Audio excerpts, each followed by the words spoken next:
ล่ะคือว่ามีเห็นคลิปคือว่ามีนัดสาวนะยังเจ้าบอกชื่อกองมีกับแม่เราแม่ค่ะค่ะโอเมียนกับไปซอยมันนาสาวบ่โอ้เดี๋ยวมัวแท้มื้อน่ะเมื่อวานน่ะไปซอยนาสาวอยู่ใช้เราอยู่ใช้ตอนนี้ไปเดี๋ยวนี้นะได้จ้างปลูกมันมื้อละว่าสิปลูกมันมือวันที่วันเสาร์ก็ซอยว่าปลูกบ่แล้วอยู่ใช้แหละอยู่ใช้เราไปหาคนจ้างคนยามได้มามันชวนมันเราอยู่ใช้พูนไก่บ่ไปอยู่บ่บุญขึ้นย่างบ่ได้จนย่างข่อยย่างไปได้บ่แต่ว่าอ้ายขึ้นผู้ได้ตอนเมื่อลงผู้ก็พอดีแหละจอยก็ลดน้ำหนักเด้ฮะอันนี้ไม่นี่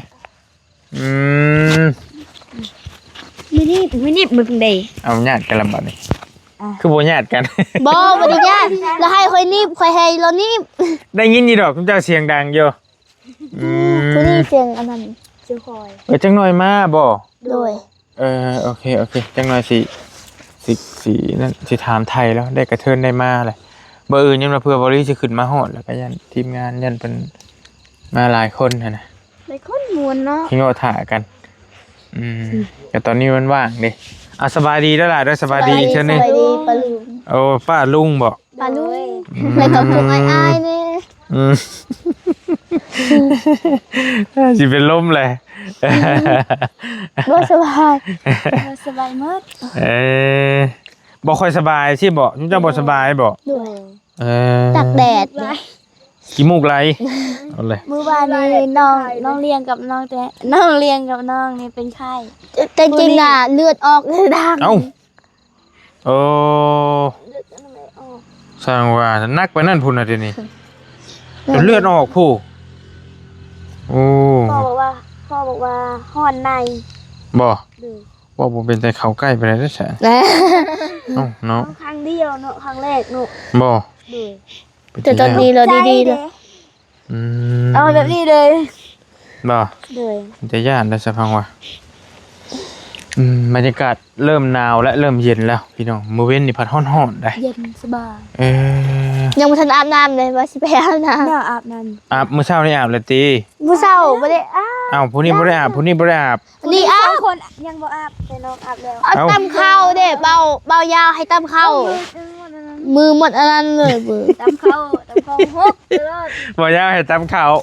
เพิ่นอยากเห็นชุมเจ้าตำข้าวด้วยโอ้เบาบุญแน่ตำเบาบุญบันป่าที่ทำเคยตำ3-2เทื่อกับน้าสาวตำฮกก็อาจสิถามชุมเจ้าถ่าก็ได้ตอนนี้หันชุมเจ้าได้รับการช่วยเหลืออย่างแน่ทางอ้ายเพิ่นมาหาให้เงินเพิ่นช่วยอย่างชุมเจ้าแน่เอาจื้ออยู่บ่มีหนึ่งนะรถทิพย์เนาะที่เห็นเนาะเขาเป่าพูละเป่าบ่เตียงอ่ะผู้เป่าดึงอ่ะเขาแบ่งกันอันไอ้เตียงมามอบให้แต่มื้อก่อนโดยเพิ่นให้สอบนึงแล้วให้แบ่งกันหาร3โดยผู้ละคันแล้วก็รถทิพย์เนาะผู้ละคันแล้วก็เข้าผู้ละเป่าโดยบ่เตียงมอบเข้าเป่านึงแล้วให้เงินผู้ละแสนแหน่เงินเหลือซื้อข้าวเจ้าแล้ววันนี้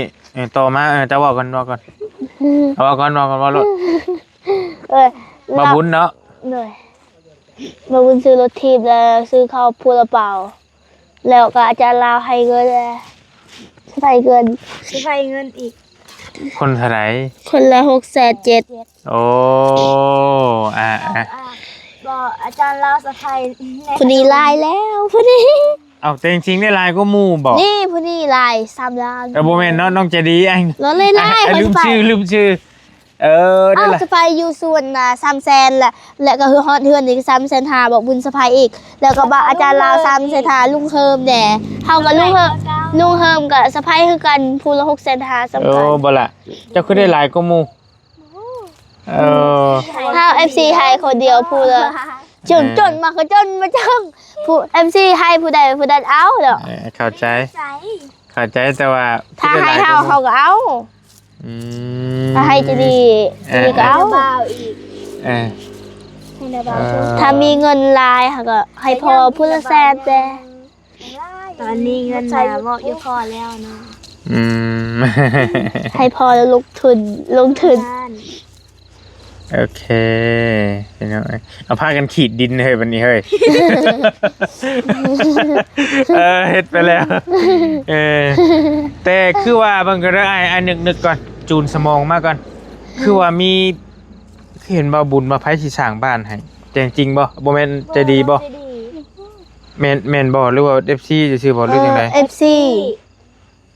ยังบ่ได้ว่าสิเฮ็ดให้อีหลีบ่ บ่ฮู้ โอ้ เราทำซื้อว่าจะดีเฮือนลังไม้น้องอยากได้บ่แสนกว่าบาทแต่บ่ได้แพงปานใดทำแต่แบบนั้นซื่อๆทำแบบนั้นซื่อ แต่เพิ่นยังบ่ทันได้ซอยเนาะเพิ่นถามซื่อๆเนาะ ๆโดยเราทำซื่อ โอเค อันนึงว่าได้ซอยสิเฮ็ดหยังครั้งนี้ ๆ แล้วสะดอก ยังบ่ฮู้เรื่องนั้น แต่มีแต่ซ้ำนั่นบ่การช่วยเหลือชุมเจ้าตอนนี้เนาะ โดย มีแต่ข้าวสารอาหารแห้ง โดย เป็นเงินพี่น้องเอ้ย ถ้าว่ามีเข้ากะที่ ตอนแรกๆนี่ลุงเฮิมมอบเงินให้500,000แล้วก็แบ่งให้แม่เฒ่าแล้วก็น้าบ่าวแด มอบเงินให้เจ้า โดยจะดีก็คือกัน ให้ผู้ละ500,000 โดยจริงๆให้แล้วให้มื้อก่อนตอนที่สะพายน้าสาว ให้พร้อมกัน ว่าเมื่อวันที่20เนาะวันที่20 ก็โอเคแล้วพี่น้องเอ้ยอย่างน้อยก็พอได้เงินไปโรงเรียนเนาะ ขอบใจพวกลุงและก็พวกทีมงานของอายหลายๆที่มาให้เงินและก็มามอบเงินให้พวกน้อง พี่ แล้วก็ ลุกขึ้นมาเว่าพี่พี่ขีดคืออายคือเขินคืออย่างแท้เลยพี่เบิ่งกล้องแล้วว่าพี่เนาะเฮ็ดคือเขินผู้บ่าวผู้อย่างแท้นี่เอ้ยผู้นี้ทมน้ำลายอย่างเดียวเป็นหยังเจ็บปากบ่โอ้ยเนาะน้อยต้องขอบคุณไอ้เตียงพุ่นลาพ่อชุมเจ้า ด้วย ทำ ถ้า อิฐ เรามาก่อน ทำอิฐทำบ่อเด้ ด้วย ผู้นี้ไอ้เห็นอยู่จุดปากอันนี้ แม่แต่ว่า แม่นเรา เป็นอายเด้อายหรือย่านบ่หรืออีหยังก็บ่ฮู้ เราอายบ่ เดินไปก้อนนะย่าน ย่านเดี๋ยวนี้บ่ย่านเดี๋ยวนี้เนาะโอ้ ลื พี่ ม เลย เคยแล้วเด้ พูดได้ งานทุกอาหน้าตลอด ลึงเลยเนาะ ทุกมื้อเลยล่ะมาบ่มีมื้อใดที่หยุดถ้าหยุดน่ะตอนค่ำหยุด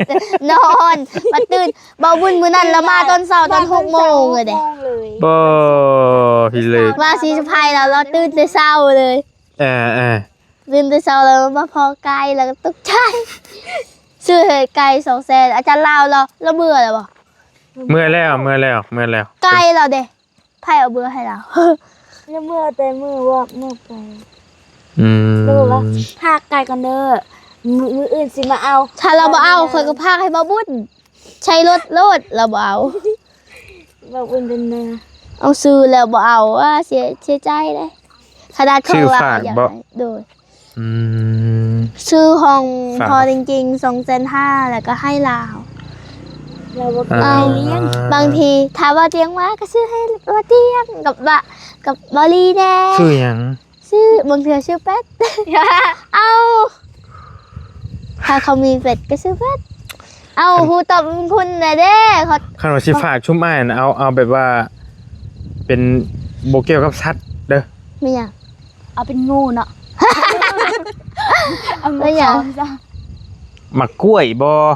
หมักคุ้งหมักแตงหมักคามสิก็ได้บ่ต้องมีหยังหลายดอกก็จะฝากหั่นนะ มื้ออื่นก่อนสิตัดมาสิตัดกล้วย แต่อ้ายยังบ่ทันได้มือ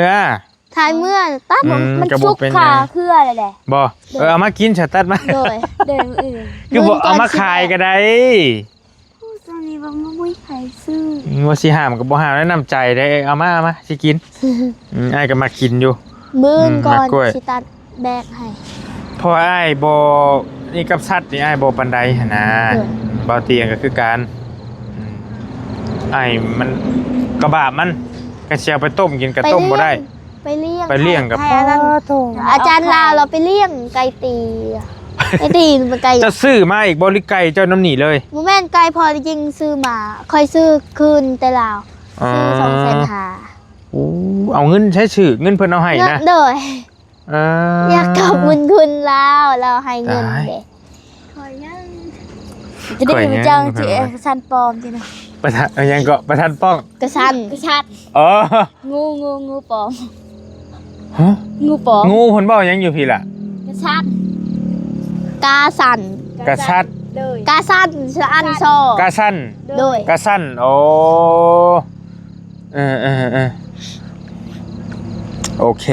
พี่น้องอันนี้บ่มาจากเทื่อน่ะสาวจังกันเนาะ อันที่โทรมันก็มาไอ้ดึงถือ มีแต่คุโอ้ยย่าเราบ่นำเราก็เราถ้าเรามาพุ่นแหละเราคาเวียกเนาะถ้าเราบ่มาบ่ทันมื้อนี้ก็ปืนก็ได้เป็นหยังเราบ่ได้ไปใส่ตี บ่เลยไปใช่เราไปป บ่ ลูก ผูก มั มัน น ได้เนาะมาก็สิบ่เห็นดิ เรามาแต่ตอนเที่ยง ไอ้คือบ่เห็นแล้วไอ้มาก่อนหมู่ก่อนพวกก็บ่เตียง เอ้าเราบ่ได้ เราอยู่ไส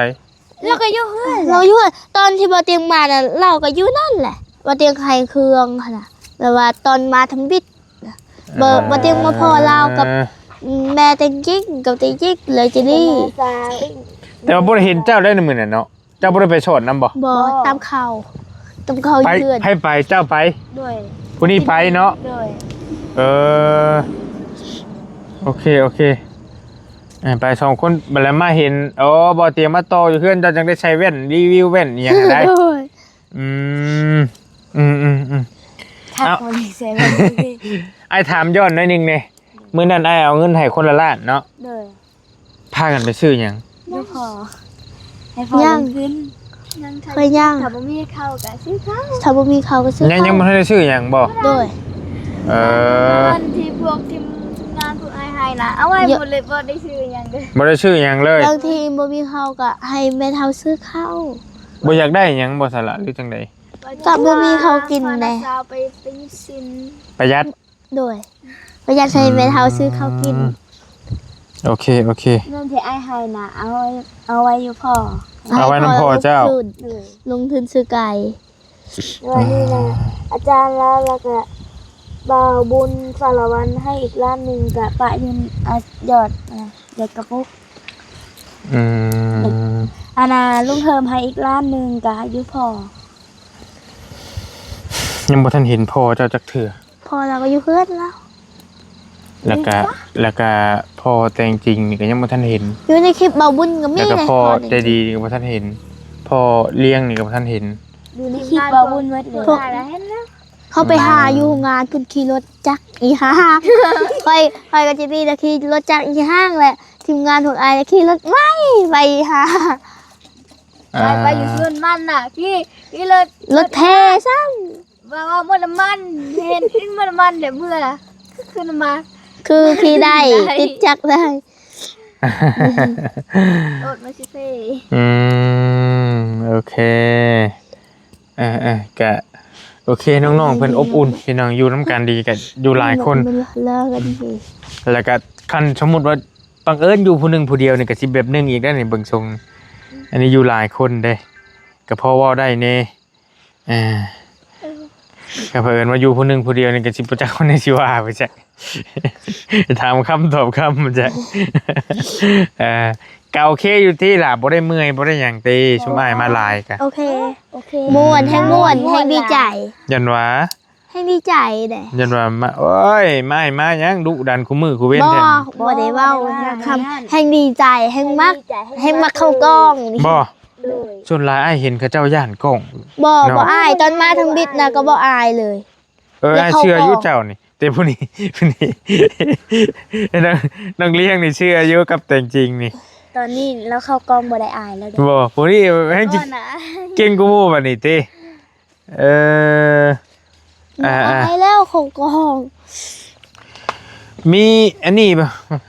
FC โทรมาถามแล้วมีผู้บอกผู้บ่าวนะโทรมาหาทางอ้ายน่ะนี่โทรมาทางเบิ่งกันนะนี่ผู้นี้ อยากได้ผู้นี้ แต่อ้ายก็ปฏิเสธเพิ่นไปผู้บ่าวทางฝั่งไทยได้เอาบ่แต่อันใจดี ฮะ ยังน้อย ยังน้อยก็นั่นแหละลี่ก็เลยว่าโอ้ยน้องเพิ่นยังเฮียนอยู่ยังเด็กยังน้อยอยู่หั่นน่ะ เขาก็เฮาในคอมเมนต์เลย อ้ายก็บ่ได้ อายุ ถาม ประมา ส ณ อ 16 17 18นั่นแหละ แต่เพิ่นก็ไปว่าอยากส่งเสริมในการเฮียนน่ะนะแล้วก็อยาก ถ้าไปจนใหญ่จนยังก็อยากคบเป็นแฟนเป็นหยังไปสินะ แต่ว่าคือทั้งชุ่มอ้ายเนี่ยบ่ได้มาทางนี้นะ แบบนั้นน่ะให้เลี้ยงให้ใหญ่แล้วก็อยากเอาเป็นแฟนอยากเอาเป็นเมียบ่ยากนะแบบนั้นเนาะ คือกันบ่อยากเลย ถ้าใหญ่แล้วสิเป็นเมียแล้วเลยให้เราเลี้ยงใหญ่ว่าส่งเสริมให้เรียนเนาะ บ่เนาะบ่เนาะ บ่เอาแล้วคนแบบนั้นเนาะ โอเค สิเอาได้เนาะ แค่ว่าเลี้ยงฮักเพลงเป็นอ้ายเป็นน้องนี่ได้เนาะ ได้แต่นี่แบบว่าสิเลี้ยงแล้วเอาเป็นแฟนเอาเป็นอันนั้นเรียนจบแล้วโอ้บ่ยากละ วานพืชวางผลได้เฮ็ดจะได้ซะ แบบว่าคนที่เขาบ่ฮักก็มีแหละ แบบว่าจิดีบ่ถึกใจเด้เอ้าเห็นได้เลี้ยงมาจนใหญ่แล้วบ่ถึกใจ เอาเบิ่งก่อนเบิ่งหน้าตาก่อนแต่ก็คือฮู้นั่นแหละคือทางทีมงานเฮาก็บ่ได้ว่าบ่ได้แม่นทีมงานหาคู่นะเอาว่าง่าย ทีมงานมาสิเหลือ ๆช่วยเหลือพี่น้องเอ้ยช่วยซ้ำช่วยได้หั่นแหละเอา ความที่ทีมงานตมานามแบบทีมงานประดับดินหาแต่คนหล่อๆหาแต่คนงามๆเด้ ประดับประดิน ประดับดินเด้ อ๋อโอเคฮู้อยู่ อันเป็นทีมงานเดียวกันบ่ บ่ อันนั้นมันเขาหาแต่คนงามเห็นอยู่ในคลิปมีแต่คนงาม เพิ่นรีวิวธรรมชาติ ๆแม่นแล้วหา แบบ แต่ ว่า คน ถ่ายทำเพิ่นเคยมาถ่ายเจ้าบ่ บ่ อ๋อเพิ่นมาถ่ายวิถีชีวิต หรือว่าคนงามมีคนงามนะเห็น คนงามกับคนติดตามหลายคนเบิ่งหลายได้ซะนะ ถ้าคนบ่งามเขาบ่ได้ แต่ว่าชุมเจ้านี่ก็แสดงว่าชุมเจ้างามนี่เทียบชี้หลายเด้มักชุมเจ้านี่ตอนนี้ฮะ เพิ่นงามบ่งามก็ช่างดอกรูปร่างขอแค่จิตใจงามก็พอแหละจิตใจดีเหมือนชื่อผู้นี้พ่อเพิ่นมักบ่ดีมารยาทดีหั่นแหละหน้าตาบ่งามก็สร้างมันจริง มาแล้วบ่ แม่นทำหน้าไปยิงจุลัดกึ่งว่าทำกูจะชิมล่ะแตก อันจะมีโทรศัพท์กันคู่คนเลยเนาะ มี ไอ้จะลืมโทรศัพท์ให้เก่ากว่าหมู่ คักแน่ ค่อยซื้อนะ ไอ้เคยเบิ่งของเจ้าแล้วบ่ล่ะเคยเบิ่งโทรศัพท์เจ้าแล้วบ่ บ่ เบิ่งให้ไอ้เบิ่งนี่เบิ่งเบิ่งข้างนอกจังซี่ดอกไอ้เบิ่งของไผมื้อน่ะวะ ของเจดี แม่นบ่ แม่เนาะ ของมอ โอย เคเนาะ บ่เคยเอาออกในโทรศัพท์นี้ ของมอย ตะบ้าอุ่นตะบ้าเคยเอาออกอ่ะบ่แม่น ของมอย บ่แม่น ของลากลับคืนเบิ่งแล้วไหมบนนั้นน่ะ จักแล้วไอ้ลืมเลย นี่บน บ่แม่นแต่เฮาเขียนแต่เฟซซื่อๆหั่นน่ะบ่แม่นเอาโทรศัพท์อยู่เฮือนน่ะ ยังบ่ทันได้เบิ่งเนาะ โดยเอาเขียนแต่เฟซเอาโทรศัพท์อายเขียนเฟซซื่อ ใช้โทรศัพท์เจ้าบ่นี่ ๆทับมือจิดิอยู่เฮือน บ่โทรศัพท์เจ้า ครับก่อยน้ำอาย อยู่นำอ้ายบ่ โดย แม่นบ่ แม่น ใช่ อ้าวเมื่อกี้นี่ให้อ้าย จะใช่น่ะ อ้าวลืมได้อ้ายเลยอ่ะ งงเลยมันอยู่ในกระเป๋าโอ้ยอยู่ในกระเป๋าพี่นี่โอ้ยตายคัก โอ้แตกแล้ว อันฟิล์มมันบริจอมันนี่นั่ง จอแท้ จอแท้เลยบ่แตกนี่ จอแท้ ทางหลังอันนี้พี่น้องเอ้ยโอ้ยเนาะ เป็นคุมันโทรศัพท์ทำไม มันเดินยี่ห้อหยังอันนี้พี่น้องเอ้ย เอฟินิก บ่เท่าไรเจ้าซื้อมาไผซื้อให้อันนี้ ชับนาบาวชับเก่านาบาวโทรศัพท์มานำชับไปให้คือไปจะ โอเค ทำงานนะ มันยังก็ยังหลินในปกติอยู่ตี มันน่าจะคาดบางทีมันเป็น บางทีก็ติดคัดผู้นี้เด้ผู้นี้เด้ จะได้โทรศัพท์ เจะถือมาบ่นะ บอก อันนี้บ่เบิ่งคลิปอ้ายฮะ เพื่อ มันก็ยังเบิ่งได้อยู่ผู้นี้เก่ากว่าหมู่บ่ล่ะ หน่อย ของนักเรียนเก่ากว่าหมู่เลย แตกรักษาดีว่าได้แตกเนาะ ทุบเอา บ่ แต่หาเงินชื่อไหม บ่บ่ บ่แบบนั้น เดียวเนาะอันเดียวได้ตัวดีเนาะ นี่บอกเตียงชื่อเรื่องไฟดี ก็คักอยู่น้องๆเบิ่งคลิปเบิดโดยเนาะ แพน ดีใจนำแม่เท่าคุณใดเฮือนใหม่แล้วเด้อพี่น้อง หลังจากลูกแทไล่ออกจากเฮือนนั่นแหละแม่ โอ้ เท่าอันนี้ แม่เฒ่าอายุ97ปีฮะ ก็17 ปี โอเคฮู้แล้วฮู้แล้ว นี่นะ บอกทิมเลยบอกทิมเลยไม่ได้ ช่วยว่า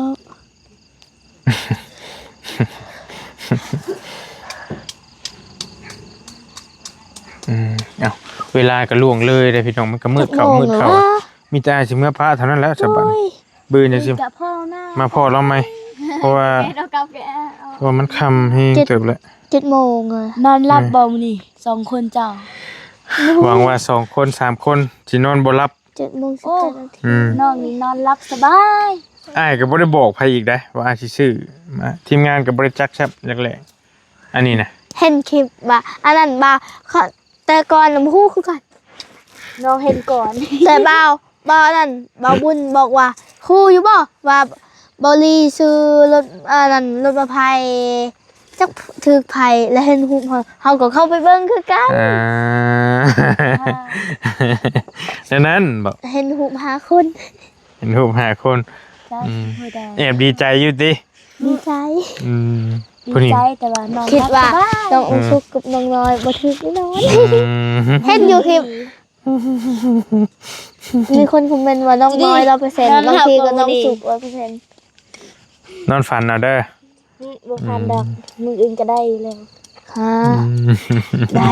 น้องเรียน เขียนห้องเดียวกันเนาะเจ้าเนาะห้องเดียวกันเบิดเลยโอเค บ่บุญก็เคยไปโรงเรียนแดง บ่บุญไปส่งอยู่โรงเรียนแน่ ตอน ก็เห็น ยัง อ บ่ ยู่ มีรถหั่นน่ะ โอเคไอ้เมื่อป้าสนามวันสิถาคุยน้ำนาสาวมันก็บ่เห็นซับเรายังบ่ทันมาอยู่ โอกาสหน้าฟ้าใหม่จังคุยกันสิเมื่อเวะเฮือนลุงเฮิมก่อนพี่น้องสิเอารถเอาล่างลง น ก่ อ อน นอยู่เฮือนลุงเฮิมเลยบ่ บ่ไอ้นอนอยู่เซโปนพุ่น ฮะต้องไปอยู่เชโปนต่อ โดยกลับเซโปนอีก คือบ่ไปเซาห้องอยู่บ้าน เคยนอนอยู่พุ่น เคยนอนอยู่พุ่น ไปนอนอยู่พุ่นแล้วไปนอนอยู่พุ่นเอา ดินอาเป็นเด็ก กับมีงานอยู่พุ่นเดอาจสิไปอยู่เลาะๆขึ้นมา บ่เตียงมาบ่มื้อนี้ บื้ออื่นเนาะ มื้ บื้ อ อ อื่ อื่ น น เอา ได้ มื้อ ขึ้น นี้ มา แล้วนอน มื้ อยู่เชโปนบ่ตอนนี้ บ่เรายังอยู่บ้านผมยังอยู่เซโนพุ่น อยู่เซโน เจ้าคันว่าได้ลงไปเท่านั้นก็ส่งบอกนี่เด้อ โด น้องแต่งจริงบ่บอกกันเลยคือว่าได้บ่ได้เฟซผู้นี้เนาะ คันเราไปสวรรค์แล้วบ่ อ้ายสิไปเยี่ยมบ่แม่นหยังดอก เฟซลาว สิเอาของฝาก ซื้อปิ้งไก่ไปฝาก ภาษาอังกฤษว่าแตงกวาบ่ แต่งกลัว ภาษาอังกฤษ มันมี บ่ละสิเอาอ้ายยังสิมาหาเรื่อยๆอยู่ดอกแล้วสิเอาเฟซแต่ว่าได้เท่า2คนนี้2สาวคนนี้ผู้นี้ยังบ่ทันได้ยังบ่ทันได้เฟซเธออยู่ไอ้เมื่อป้าเด้อพักผ่อนซะชุมเจ้าก็ได้หาอาบน้ำซะเด้ออยู่ดีมีแฮงเด้อสบายดี สบายดี โอเค ขอให้อายดอนรับฟันดีเด้อ เดี๋ยว ขอให้ทุกสาวแข็งแรงเด้อ อยู่ดีมีแฮงเนาะ ความเจ็บอย่าได้ความใครอย่ามีเด้อขอให้ลำรวยขอให้หาเงินได้100 เท่าพันเท่าขอให้มีรถใหญ่กว่านี้อีก โอ้เสียงรถยังได้ใหญ่กว่านี้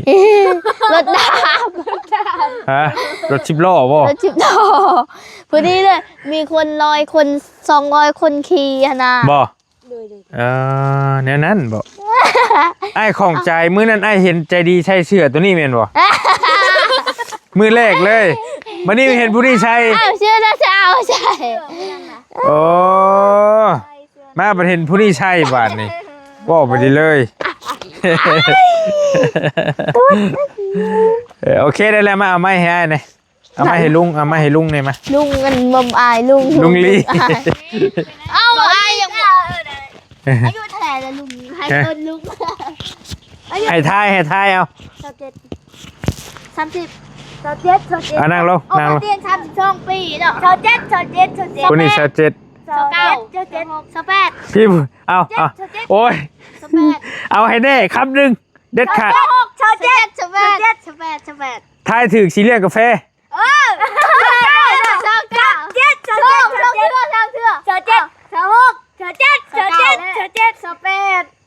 เจ้าก็เบาเพิ่งไผ่อายมึง ไผ่อาย ข่อยก็บ่ได้สร้างถามอายุเราบ่พึ่ง อ้าวบ่เพิ่งเขาเจ็ดอาย27อาย เบิ่งโอเคอ่ะทีละคนเจ้าว่าเท่าไหร่ 27 27 28 28 26แล้วบัดนี้บ่ถึกบ่ถึกจักคน 29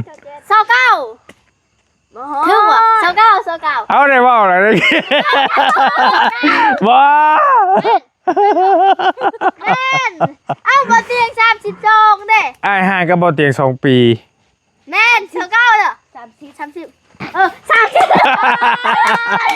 ถึกแล้ว ใช้ถึกใช้ ห่าง2ปี30 บ่แต่ตอนนี้ยัง29อยู่ 29เพียงป้ายเอาจัง เดือนไอ้ายเกิดเดือน8เด้คือว่าเดือนแม่นเดือน8คันฮอดเดือน8สิฮอดได้แม่น30 เรียงแทบบ่29เลยเด้ เจ้าทายก่อนแล้วเจ้าว่า28 เอ้า เจ้าว่า เลิกคุณบอกว่า เลี้ยงกินกาแฟบ่กินกาแฟบ่แท้บ่กาแฟอาจจะชื่อมาฝากทำกาแฟน่ะเป็นหยังสิเลี้ยงบ่ได้พี่น้องเอ้ย เอาแต่อายไป ว่าเพิ่งเป็น27บ่ แม่ อ้ายเป็นอ้ายแล้วแหละซั่นน่ะ อาย2 ปีเด้อ โดยไล่เลี่ยกันนั่นแหละพักผ่อนเช้าอะไรให้ยาวเด้อล่ะเด้อ โดย โอ้ย อยู่ดีมีแห้งไปก่อนแล้วบ๊ายบาย พอดรถ พอดรถอะไรโอ้ย2 คนนี่คิดฮอดนอนบ่รับแต่ กินฮอดรถนี่บ่บื้นเด้อถ้าบื้นถ้าเบิ่งคลิปเด้อ